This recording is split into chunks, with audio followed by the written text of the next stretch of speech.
Good afternoon.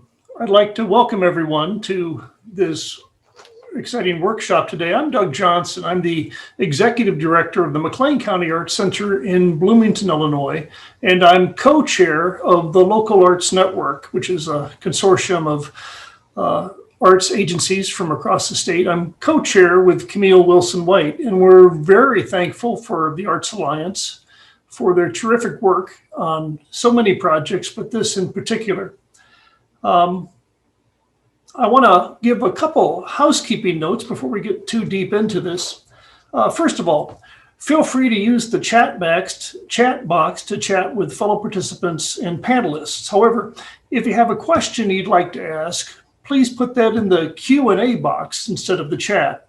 Chat is for general conversation and commentary. Q&A is for official questions. In the Q&A box, when someone asks a question, you'll see a little thumbs up, like symbol underneath the question. If you see the question and you think it is important, or a question that you may also have, like it, and that will shoot the question up to the top and help us prioritize which questions to ask and answer during the Q&A. Now I'd like to introduce everyone's favorite Jonathan VanderBrug, the Arts Alliance Deputy Director of Civic Engagement. Jonathan, how you doing today? Good. Is this, Doug, where you and I sing the duet? The John Prine duet? I was hoping. I didn't bring my banjo, though. Thank you for that introduction. And I want to welcome everyone to this webinar. We are covering something that's not getting a lot of attention now, but is incredibly important and should get a lot of attention. And that is local funding that is coming from the American Rescue Plan. We've heard a lot about the federal programs that are there, stimulus checks, unemployment continuance. We've heard about state assistance, but one thing that's gone too untalked about is the local assistance. And that's what we're going to talk about today, because it really is a very unique opportunity to help fund the arts. It's a complex one, but an important one. So my colleague, Erick, advocate extraordinaire, has control of the PowerPoint, and he is going to bring it up right now, and we are going to get underway. Here we go. Okay. There we are. I do want to note that you do not have to be bald-headed and have glasses in order to access local American Rescue Plan funds. That's important to recognize. You can have hair, you can have good vision, and you'll be okay. So I just want to get that clear. But there are some things that you do have to keep in mind when accessing these local, what's referred to as fiscal recovery funds. And that's what we're going to talk about today. So next slide. I'm going to do the beep thing from my film strip days, like the beep. So what we're going to do today, as I mentioned, we're going to talk about this money that's flowing to local governments right now. Right now, your local government is probably deciding how it wants to use these funds. And so it's an extremely unique opportunity. And so what we're going to talk about today is how to position your organization to advocate successfully to have some of this money, we're going to talk about it like streams, diverted towards the arts, to support the arts. And we're going to go over some tips. We're going to help you understand the ebb and flow of these funds. And I think most importantly is we're going to have a case study today from Joliet and learn from their experience, which is ongoing. I think there's a lot that we can learn. And of course, there's people on this webinar right now, I'm sure, who have their own experience. And so we're going to have a little conversation with what this has done and hopefully learn from other people. All right, so let's dive in. The American Rescue Plan, you probably heard about it. It has contributed to the world of acronyms. These are all the acronyms. Each one of them is a source of money. We've talked about the American Rescue Plan, which was passed in March, funding for the NEA, the Shuttered Venue Operators Grant, which, yeah, it's been tough. We have the Employee Retention Credit, all these different sources of support coming down from the federal government. And part of that support is $350 billion in aid to state and local governments. And this was part of the planks on the Alliance's policy platform. One of the things that we were advocating for, that you were advocating for, if you saw a lot of our letter templates, and we were able to get it together with advocates across the country. So all these different things are coming down. This is the way, if you're a policy advocate, this is how your brain looks right now. It's mush.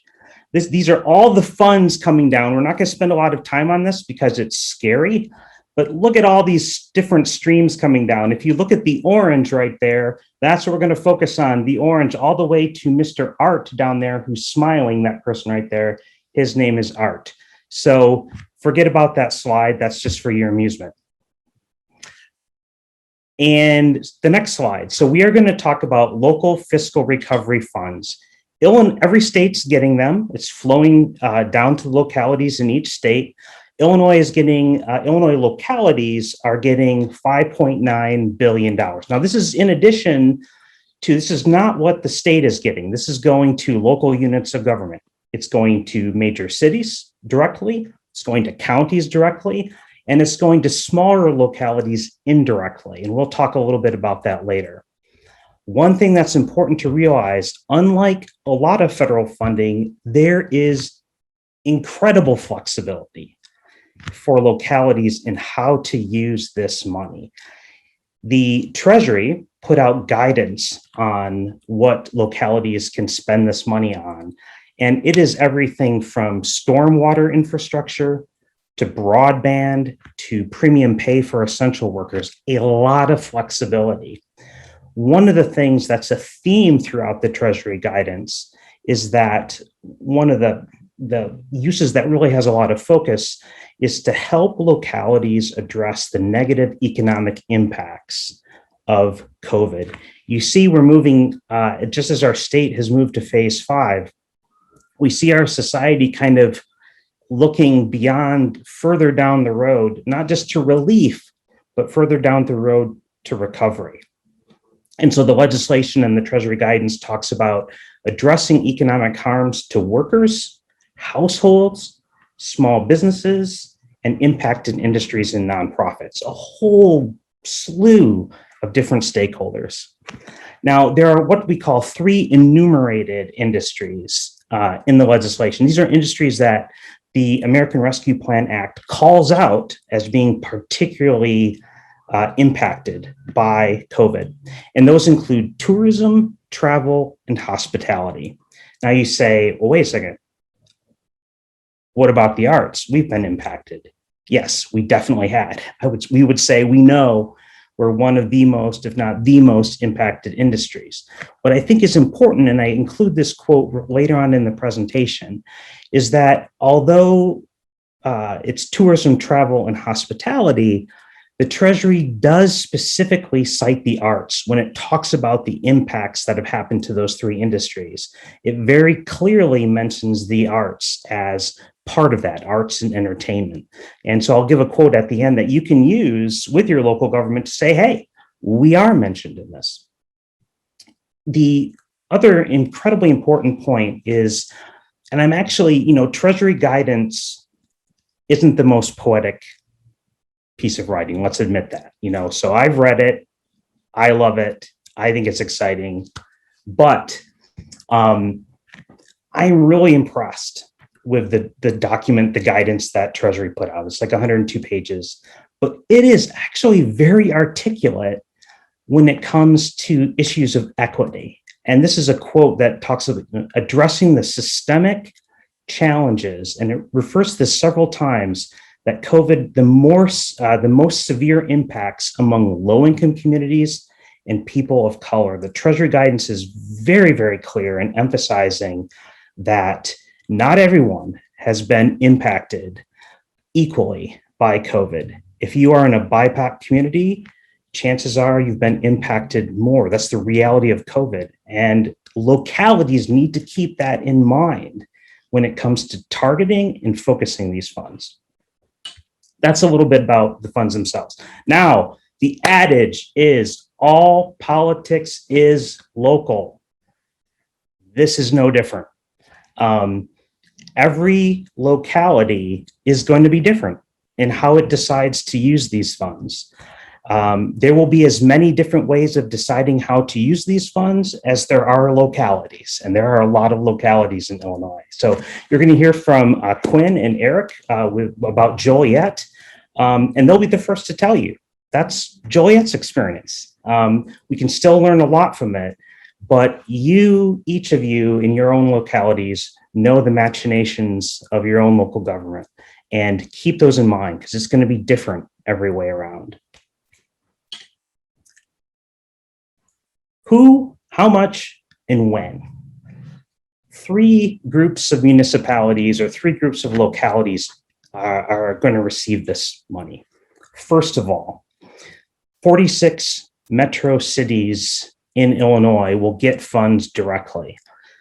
And those are ones with populations, I believe it's above 50,000. All counties, all 102 counties in Illinois will get a direct grant of these local funds. And then if you're a smaller entity, it's what they call non-entitlement units. If you're a smaller locality, you will not get funding directly, but you'll get funding basically essentially through the state. It will flow very similar to what it did through the CARES Act. Well, how much? How much is my locality is going to get? That's determined by a federal formula. And that federal formula, particularly for metro cities, is basically based on the community development block grant. So if you're into the community development and housing sector, you'll know what that means. But we'll be able to provide you with a table in a toolkit that we're going to provide you to anyone who's interested. A table that shows what every county is getting, what every locality, what every major city is getting. So you'll know that amount. Well, when is the money coming? Now. That it's coming in two tranches, which I never knew. I had to look up that word. Like, what is a tranche? Like, they should just say a wave, two waves. Basically, half the money is coming now, right now, and half will come approximately in a year. Basically, get on it now. Many of you are involved with talking with your localities about this money. If you're not, it's not too late, but don't wait because these decisions are happening now. The money's starting to flow now. Here's some examples. The largest metro city in Illinois is, of course, Chicago. Chicago's receiving $1.8 billion in local fiscal recovery funds. The smallest city, Marion City, is receiving $3.5 million. Most of the cities were in the single to double digit millions. And we look at counties. Cook County of the 102 is the biggest. It's receiving $1 billion. And then the smallest county, just for reference, Hardin, is receiving $342,000. There's 5 counties that are receiving under $1 million. So there's a wide range here. And then when you look at those non-entitlement units, those smaller groups, smaller localities, if you look at them in total, they're getting about $742 million. And again, we'll provide you with that information. But that's a little sense of how much money we're dealing with here. Two examples that I want to talk to you about. One is our neighbor, and our neighbor over there in Iowa, across the Mississippi, and that's Dubuque. Am I pronouncing that right? Like, I'm going to offend someone who's from Dubuque, but I don't mean to do that. I like Iowa. My grandparents came from Iowa. So Dubuque, if you can Google them or take a look more, but I think they're a great example. It's a smaller city. They have done a very good job just in general of planning for the arts. They have an arts master plan. I think that dates back to, is it 2016, I believe? They have a riverfront development that really emphasizes the arts.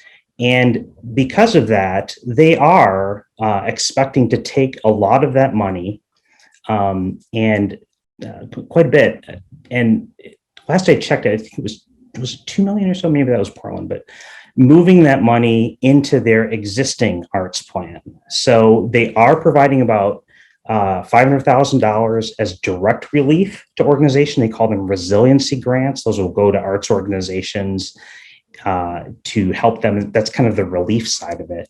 But they're also putting some of the money towards riverfront development with an arts focused and into historic, they have a historic area there that they're also using the money for. So I think one lesson from them is if you do have projects that are already going, it's a great way to kind of segue that money into stuff that's already happening.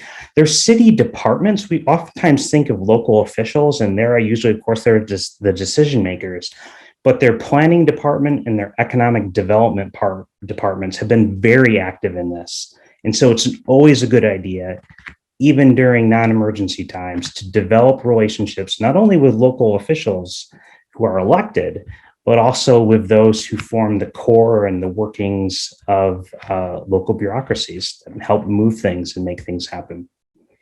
The city of Chicago is also set. I think I showed that it's going to get $1.8 billion in local assistance from the American Rescue Plan. And there's efforts underway as well, efforts to secure about 25 million in support, both for a whole bucket of things.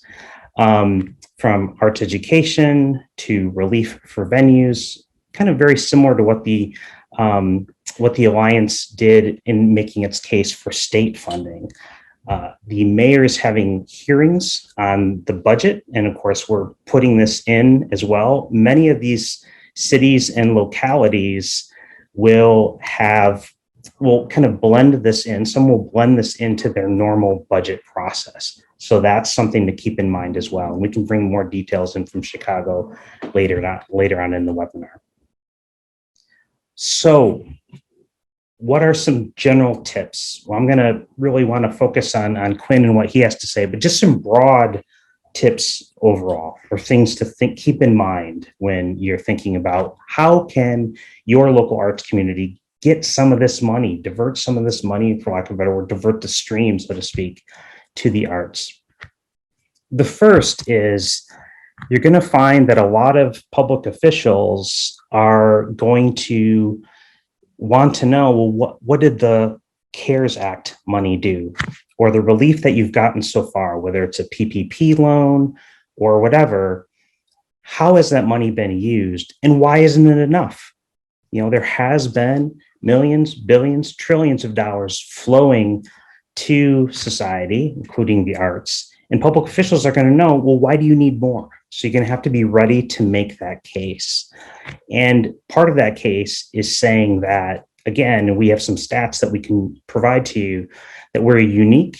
There's no, as we said, there's no takeout when it comes to the arts. We were the first to close. We're still likely the last to reopen. We've been hit harder. And so it's important to press upon that the urgent need is still there. I kind of noticed that even among a lot of the politicians, a lot of the decision makers, kind of in society in general, Illinois has moved into phase 5. And the mentality, I think, of a lot of people is that, hey, we're done. We're done. Everything's okay. We've passed relief. We're going to have to fight that belief as a sector and emphasize that, no, when it comes to us, we're not there yet. We still need relief. We've been hit hard. But there's kind of ... there. Yet, we have to realize that, like the state, localities have a relatively long time to spend this money. They can use this money for expenses all the way through December 31, 2024. So as we saw at the state level, where legislators basically decided not to appropriate right away about $5 billion in fiscal recovery funds for the state, but to kind of wait and see how things develop and to use it strategically, you might find that local governments do the exact same thing, that they say, hey, we have time to spend this. We're not going to spend this all at once. And because of that, in addition to emphasizing that there's a relief component, that we have an urgent need, we're also going to have to think long term.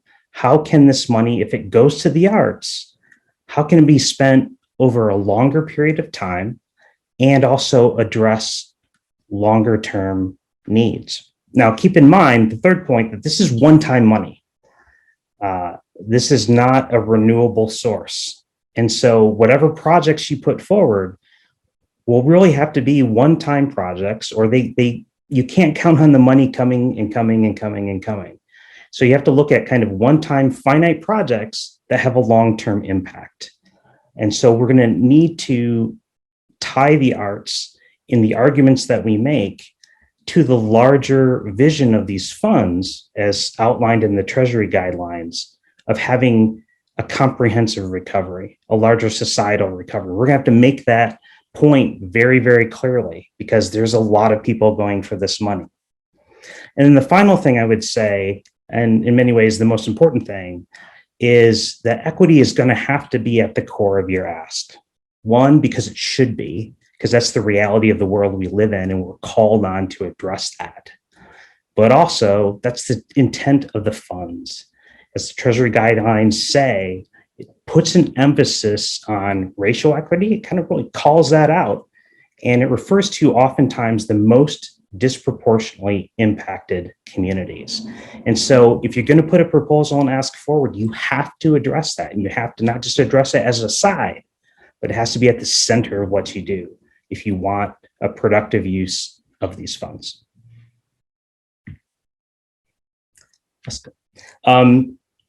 This violates every law of making a slide. It's way too detailed. That's because it's only intended to be a reference. So when we send these out, these are 3 quotes that are my favorites from the Treasury guidelines that you can use when you talk to officials. And so this is for your reference when we send out the slides. So that's an overview. But what I want to do now, I think most importantly, is let's learn from experience. And so I'm going to hand it over to Erick, and he's going to get us started in taking a look at a case study from Joliet.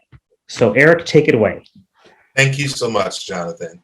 Thank you everyone for joining us today. My name is Erick Deshaun Dorris. I am the Director of Community Organizing at Arts Alliance. I've been in that role since March of this year. In addition to that, I have worked with the Joliet Arts Commission since its inception in 2019. And was part of the coalition that helped to advocate for the establishment of the commission itself. I'm joined here today with Quinn Adamowski, who is, in my opinion, like the king of arts, culture, and historical preservation for the city of Joliet.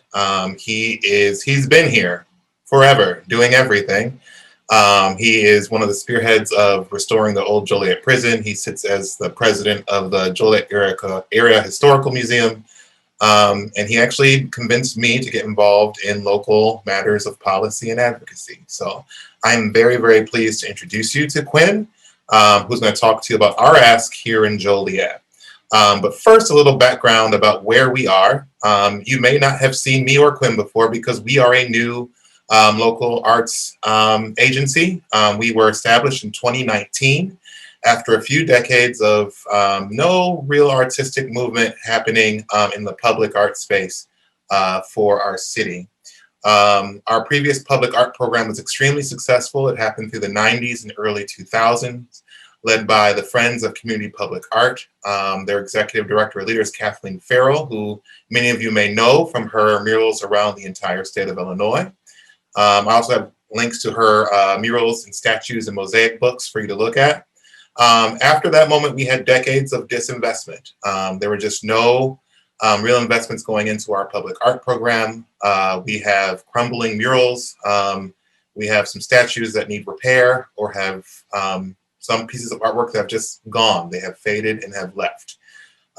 So our Arts Commission was established in 2019, and our City Council stressed to us that the number one thing that we should focus on is the public art in our city. But there was no funding attached to that goal. So it was an unfunded mandate. We have taken it on, and I think we've done a good job creating a really great organization. And we found this to be a unique opportunity to have some funds to support that work. So with all that background, I will turn it to Quinn. Quinn, let me know when you want to advance the slides.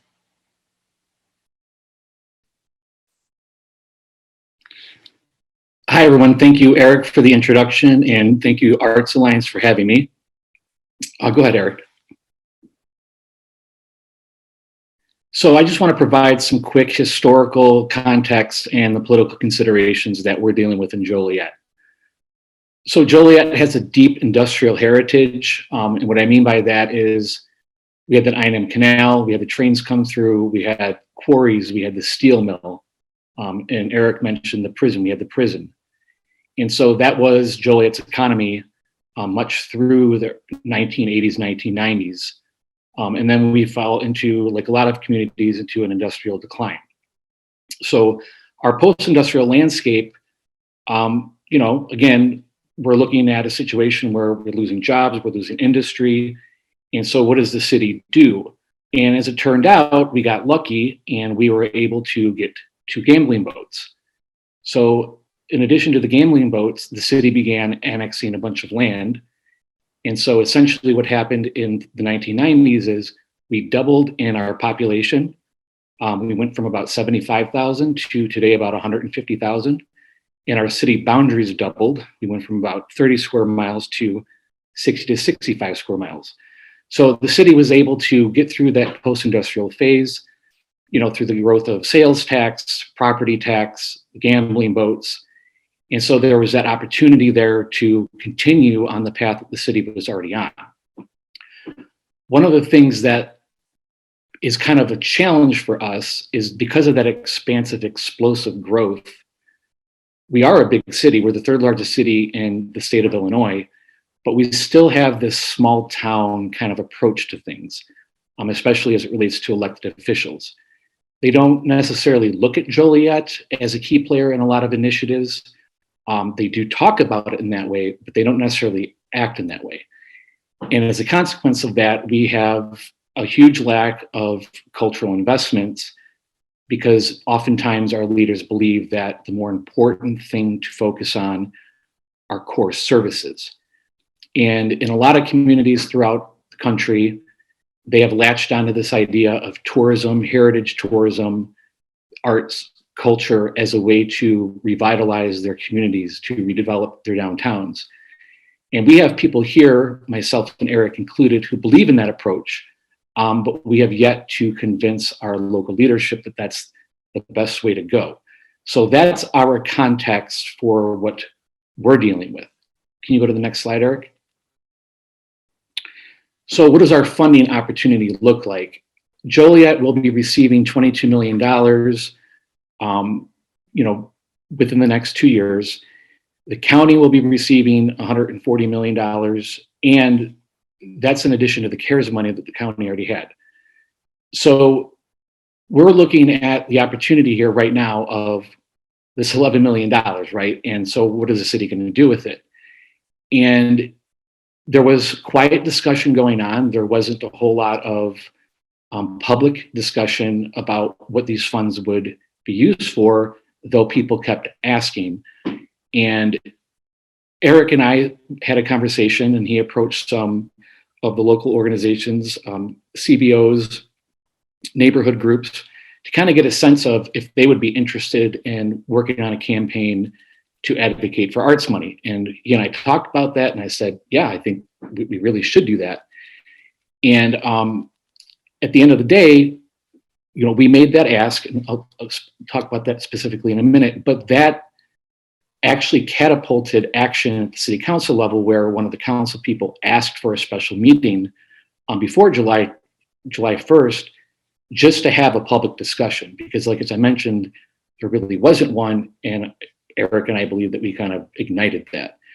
In addition to the city, we do intend to approach Will County. And the CARES money, there were no direct gives to tourism or the arts.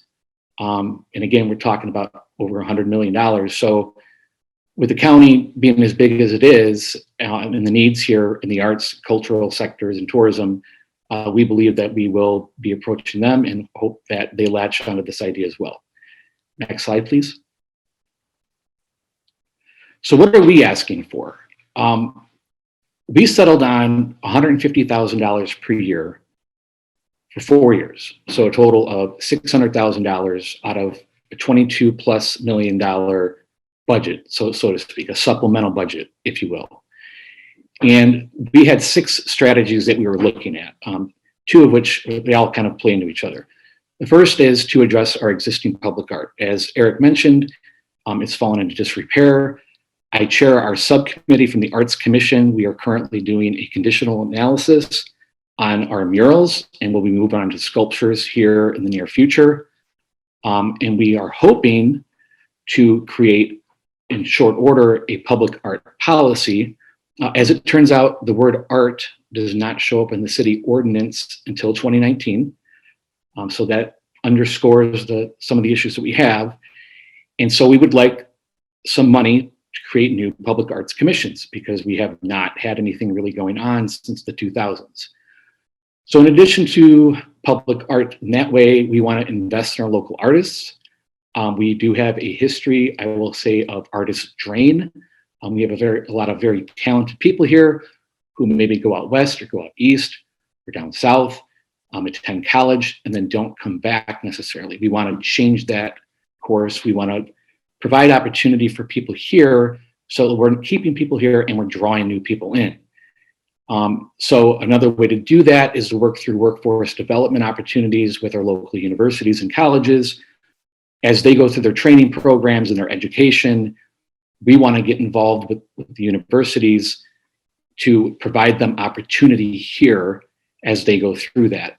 And then we want to work with our K-8 and high schools as it relates to arts education, whether that be inside the classroom during the school day, for after school programs, summer arts programs, working with community-based organizations. In other words, sort of just use education as an opportunity across all sectors as it relates to the art. And then the last piece of that is community engagement. We are a very splintered city when it comes to the arts. We're very siloed, and we have been for a long time. And that's actually one of the charges of our Arts Commission, is to change that. So we believe that through a little bit of funding, we'll be able to do more collaborative cross-promotional activities. So that is what we're asking for. Again, it's a little bit about, it's about 3% of the total funding. Next slide, please. So what was our campaign strategy? And obviously this is going to be different for every locality, as Jonathan alluded to. As Eric mentioned, I'm very involved in a whole host of things. I'm very politically active as well. And so I just sort of have a pulse of who the key players are and what they believe and how they think through things. And so when you're trying to pull off a campaign or a strategy for this, the first thing you have to do is just sort of, who are the chess pieces and what are the likely moves that they may make? We are a city manager form of government, but our mayor is, I'm not saying he's a strong man, but he's very much out there. He does lead the city in large measure, at least optically, and he attends a lot of things and people have respect for him. And so if you have him on your side in our town, then any initiative you're shooting for, you're more likely to have some success with. So Eric put together a letter for the mayor, and I called down to City Hall, arranged a meeting, and we sent the letter off to the mayor, and we sent it off to a host of supporters, and that would be community-based organizations, neighborhood groups, nonprofits, tourism-related organizations, and we asked them for letters of support. So we created a whip list. We only had a couple days to do it. We received about 20 letters altogether, Erick was able to present those at the initial meeting with the mayor, and pleasantly being surprised, the mayor said, I can see why you would want to do that. See if you have support from the council. And he invited us to present at a pre-council meeting about a week later. Having gone through this before with the advocacy on the old Joliet prison, in terms of trying to preserve that, it became very clear to me that in order to really have full effect at a meeting like that, we would have to have one-on-one conversations. So within a week, we sat down with all of our city council members, explained what we were trying to do, listened to any of their concerns or their ideas that they had, and that helped inform the presentation that Erick gave at the city council meeting last week. He did an excellent job, and the day after that is when a city council person asked for a special meeting. So we are currently working with partners here locally behind the scenes. We're organizing for that upcoming city council special meeting, not just to focus on the arts itself, but that the city needs to take a look at where it's going to be utilizing those funds. Because again, there is interest in doing more sewer projects, more water main projects, more just general infrastructure projects. And it's not that those things aren't necessary, but the city already has buckets, so to speak, for those funds, but there are no funds for the arts, for tourism, beautification. And so the larger ask with this coalition is that the city focus in on all of those things that help revitalize the city and make it more vibrant. Our focus obviously is the art side of that. So we hope to push for the $600,000 in any proposal or suggestion that we make to the city council. In addition to that, I mentioned that we are probably going to be asking the county, and we are taking the same focus, but working with more regional partners, working with other municipalities, working with economic development organizations and different municipalities who share our interests. So we have a two-track battle here. Obviously, the local side for Arts Commission, and then as it relates to the county, I don't foresee them giving the Joliet Arts Commission direct funding, but they may be able to put money into other projects that the Arts Commission, artists in general, will benefit from. Next slide. So that's Joliet's case study. We have, I believe we've made a lot of inroads in 2 short weeks, and happy to answer any questions or provide any answers to any interest that you have. And I'll turn it back over to Jonathan. Thank you very much.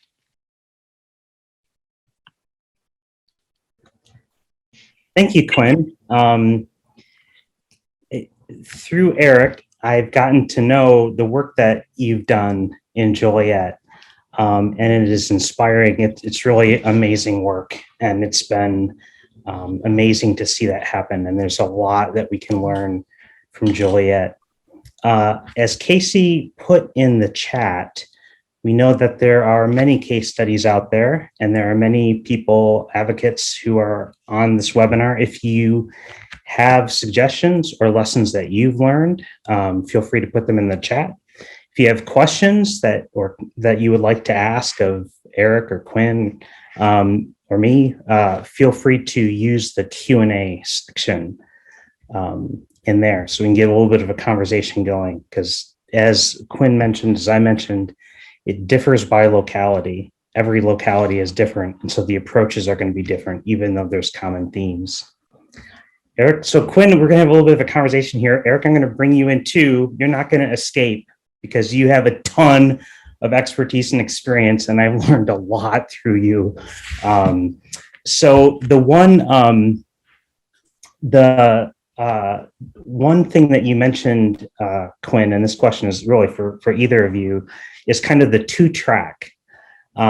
It's such an interesting situation because we have money going to the counties and then money going to municipalities. So when you look at those 2 tracks, do you have a different approach to each? is it a different approach to, say, the county than the city, or is it mostly the same? Can I take that, Quinn? Yes. There are different approaches, and I'll tell you why. So I chair the Arts Commission, so that's kind of my stake in it, is to make sure that we have a well-funded public art program and commission program, an arts commission for the city. But that's only just for our city.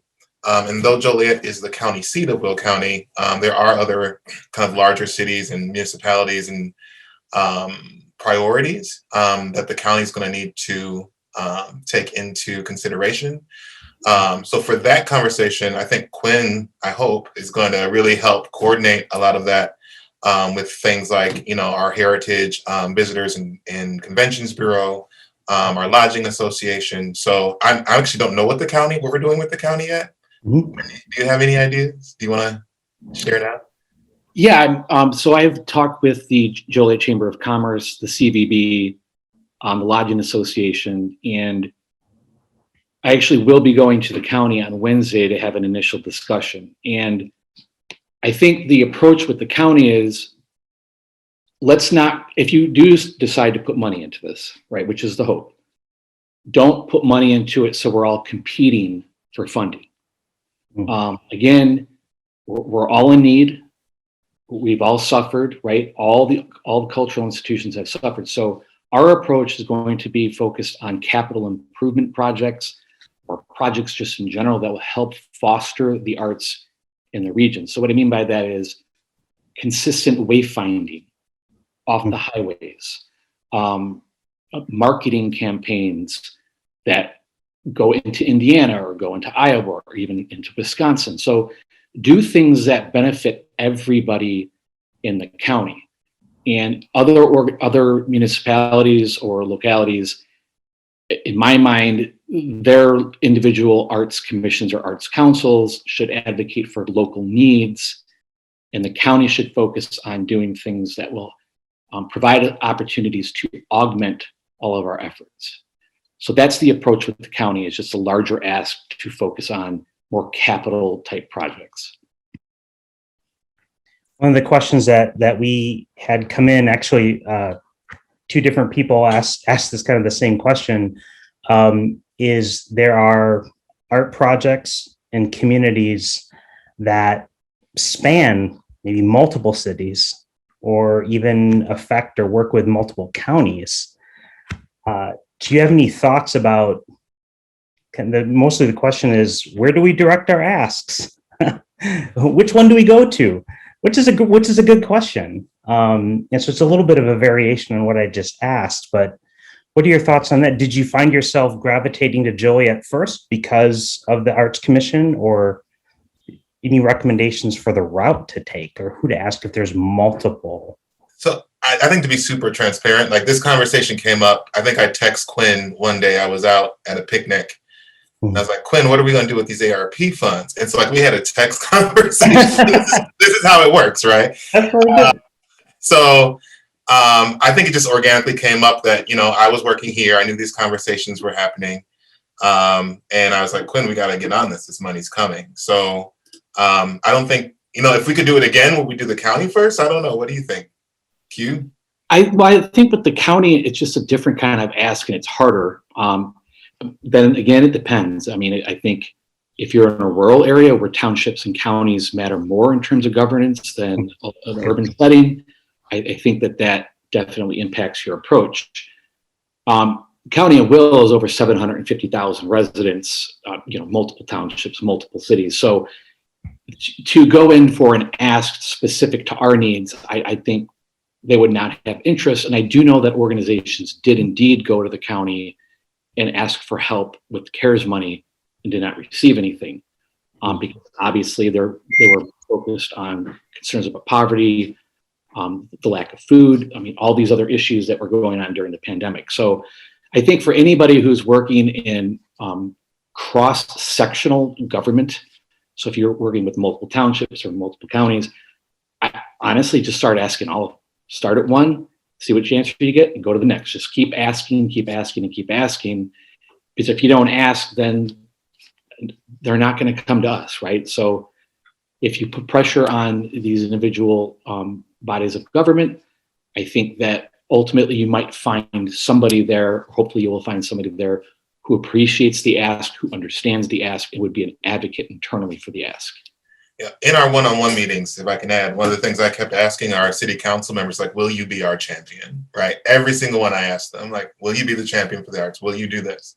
Do you see value in this? And we got very different answers from very different ones, but it also helps you to know who's going to be on your side, who can help you rally the other troops, and who can you call on, when we go into these special meetings next week now. So Quinn was amazing for setting those up, and I think it's really good to just have those one-on-one conversations. Yeah, I would add too that the money is coming now, and these decisions are being made now. So in many ways, I think one thing for people to consider is take the shortest path.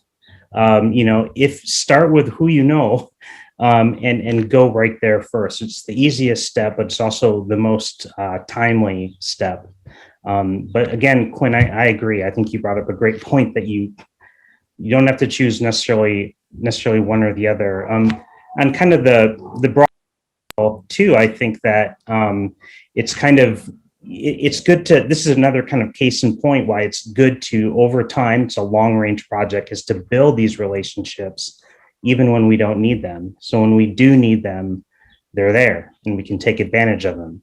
But that said, we can also use these times to kickstart relationships and to find out who's with us and who's, well, I think that's a great point, Erick, when you said, like, it's a time like this where you can find out who your champions are.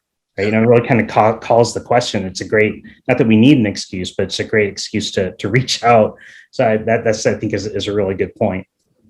One question that came in, I'm just going to go ahead and just read it. I think it's a good question. Is, I'm involved in a newer regional arts consortium that has no professional support staff. Can these funds be potentially used to hire someone to help us facilitate and coordinate logistics of a larger cross-organization collaborations and programs? I'd jump in on that if I can, just to say that, at least from my view of the Treasury guidelines and reading that, there's no reason why it can't. There's nothing that prohibits that. I would just call attention to the fact that these are one-time funds. So if you're going to bring on staff, you're going to need a way to sustain that staff, because these funds aren't sustainable, at least not from the federal government. So. One question that I had, Quinn and Erick, is this is kind of, how did you determine the amount? Sometimes that's more art than science, but I know as people begin to think through, like, what should our ask be? What was your just general thinking in setting that amount? I set that amount. And it was, I had a number of conversations, one of them with Kathleen Farrell, who used to run the public art program about 25 years ago. And she gave me the amount that she was spending about every year. She was putting up murals. So I adjusted for inflation and then added kind of our workforce development and arts education components to it. So it's still, I mean, it's not a multi-million-dollar ask.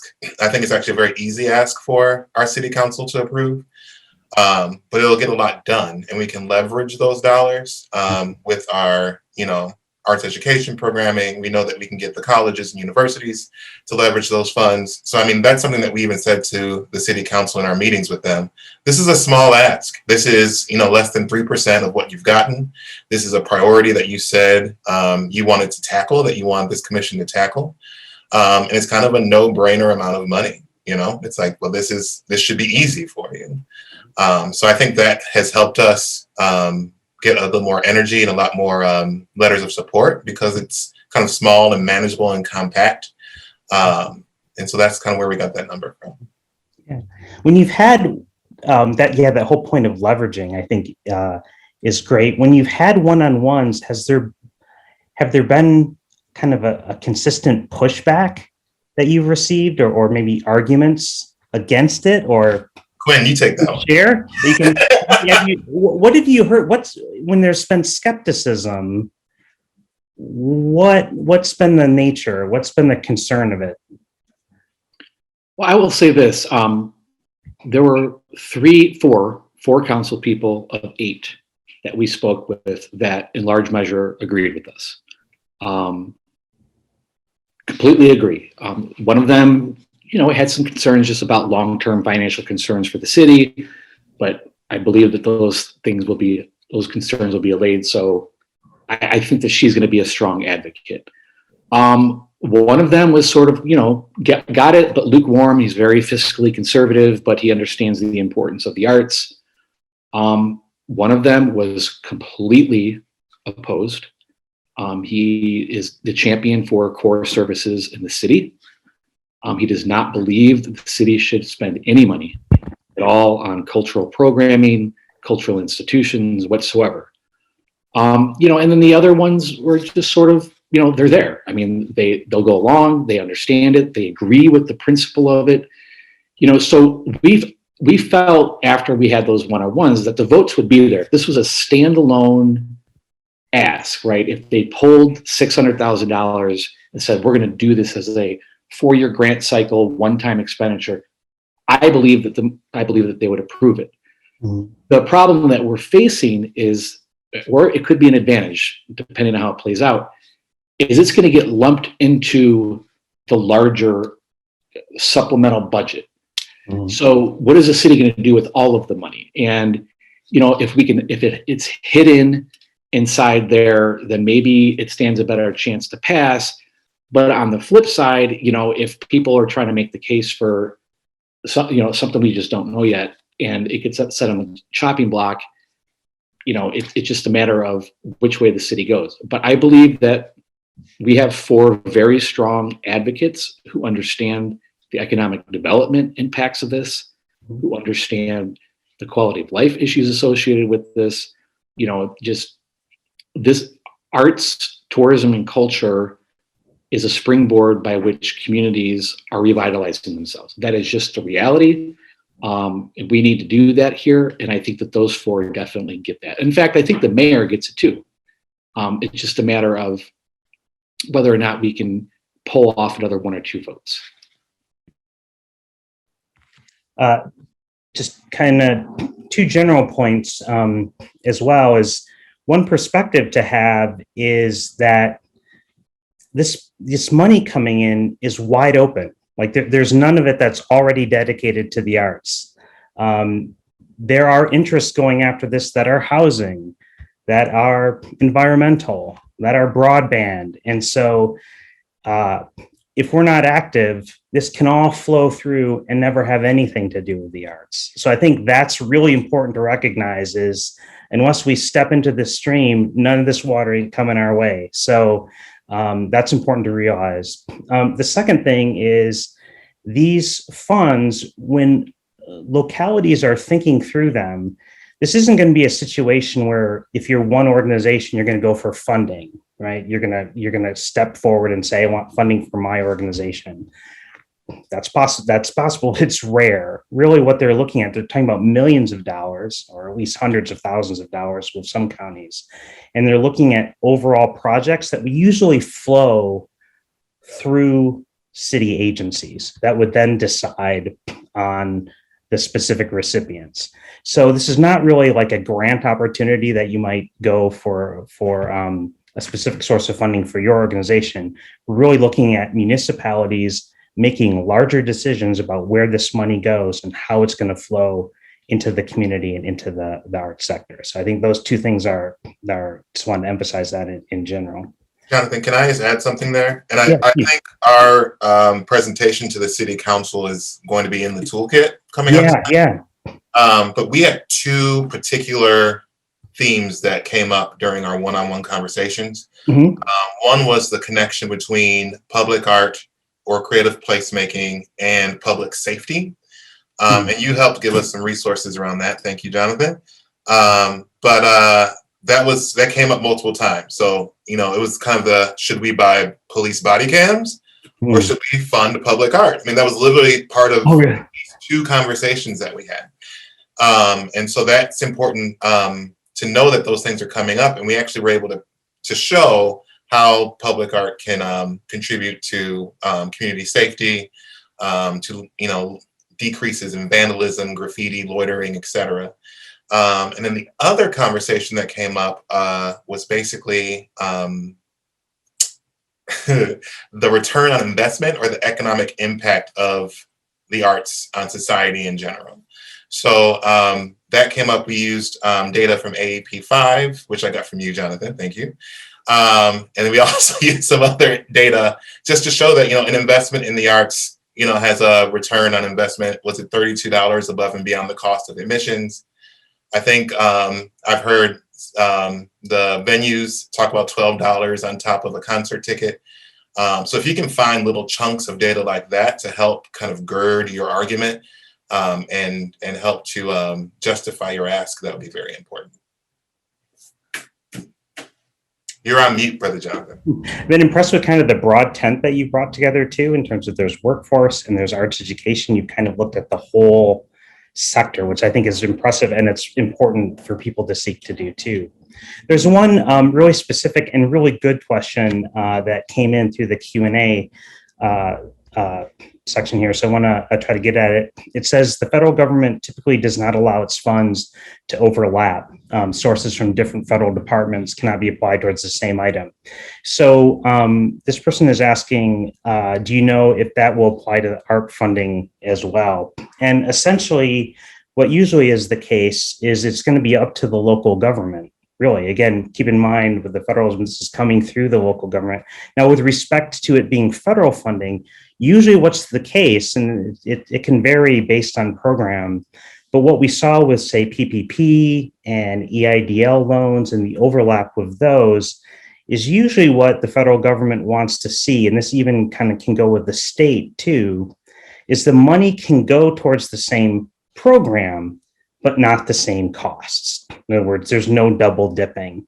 So if you have a program and you bought, it consists of two different expenses, the funds can go to one expense and then the other, the separate expenses, but you can't overlap. So the overlapping comes in the cost, that double dipping can occur, but not necessarily in the program. So what that entails then is the ability to track those dollars very closely and to say, this is going here and this is going here, and be able to document that and be prepared to demonstrate that those funds are going towards different expenses. That's the most important thing to keep in mind.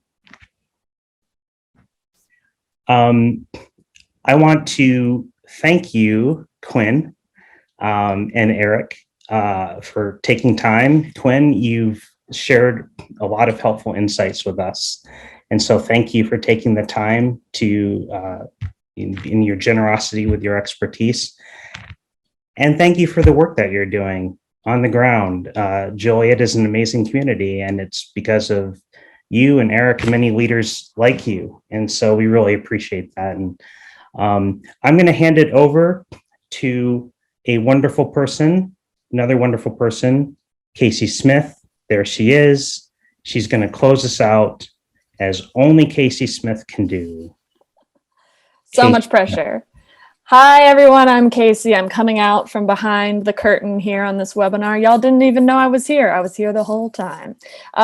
Yes, repeating that, thank you so much, Quinn, for being here with us. We really appreciate it. Some really great information. And for all of you on the call, you will be getting an email from me before the end of the day that has both the slides and also a toolkit of resources that we've put together, including some case studies from some other states and other communities. And like Erick mentioned, some of the templates and slides that they've used for their presentations. So we're really excited to get all of that to y'all. And a reminder, if you are not already a member of Arts Alliance, now is the moment to become a member of Arts Alliance. It is pay what you can, and we would love to have you with us if you're not already with us. And with that, thank you all, gentlemen, so much. It was so lovely to be with you here on a Monday afternoon, and we'll catch y'all on the flip side. Thank you, everybody.